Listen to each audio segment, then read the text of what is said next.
This is the Citroen Basalt. It's Citroen's compact coupe SUV designed in India for India, and it's going to hit our roads very soon.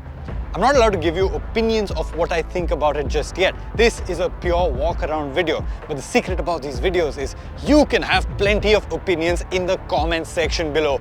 So come along, I'm going to take you for a full walk around of this car, on the styling, on the interiors, on the features, on the back seat, which is very cool, so wait for that, and even the boot space.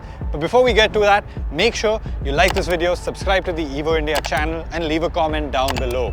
What do you think of the Citroen Basalt?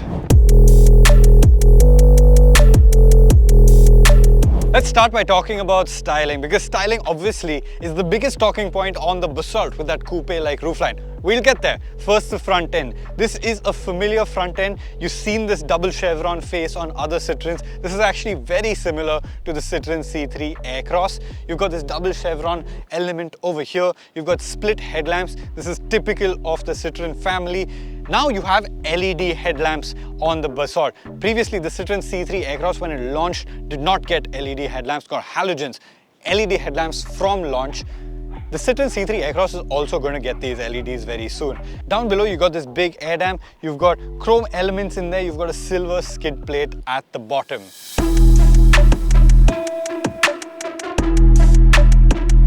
This is where you can really see the differences between the C3 Aircross and the Basalt with that sloping roofline. We'll get there. First, the wheels. 16-inch alloys on this top end variant. You get black plastic cladding that runs around the car. You even get some in the door trim over here. Things that haven't changed compared to the C3 Aircross are these door handles and this keyhole. They remain. But from here, this is where things get really new. You get this sloping roofline and this window that tapers into a single point over here. Dimensions-wise, the Basalt has a wheelbase that's actually 20 mm smaller than the Citroen C3 Aircross. But because of the sloping roofline, in terms of overall length, it's actually a little longer. It's also narrower and shorter than the C3 Aircross. Things are more clearer from the rear. You can see the sloping roofline more clearly. You get these very shapely, jagged 3D lamps at the rear.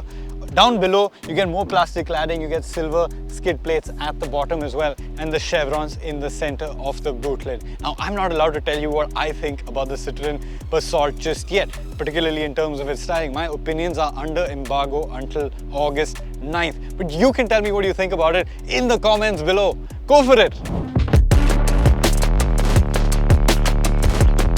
On the inside, the dash is familiar because this is the same layout as the Citroen C3 Aircross. You've got a 7-inch instrument cluster over here, 10.25-inch display. The steering wheel is shared with the C3 Aircross as well. But where the Citroen Basalt differs is that it hasn't scrounged on the equipment front. Stuff like the key fob, it's no longer that physical key. You get an actual folding key which fits into a fob. You have auto climate control, you have a wireless phone charger down there. This armrest now extends and it is a storage unit. Plus, the window buttons are no longer in the center armrest, but they're all in the individual doors, and the driver has control of all the window switches from their door. Some notable omissions on the equipment front though are the sunroof, that still isn't there. You don't have ventilated seats and you don't have cruise control. Now, this is not an opinion, this is fact. This is the second row of the Citroen Basalt. Again, not allowed to give you my opinions, but you can see for yourself the amount of space I have in terms of knee room, in terms of headroom. You've got an armrest in here with cup holders and a little holder for your phone. But you've got some ingenious solutions here as well. You've got these winged headrests for your neck to support them, and you've got adjustable thigh support. Click this up and the base of the seat rises up in an angle and gives you increased thigh support. Apart from that, you've got AC vents at the rear, 2 USB Type A ports, and windows with a one-touch down function.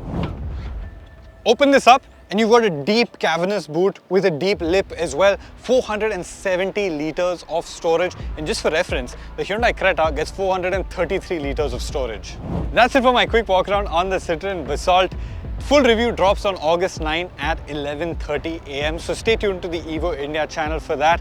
In the meantime, just let it rip in the comments. What do you think of the Citroen Basalt? Do you like the styling? Do you not like the styling? Do you think Citroen's done enough in terms of the features with this car? I'd love to hear from you.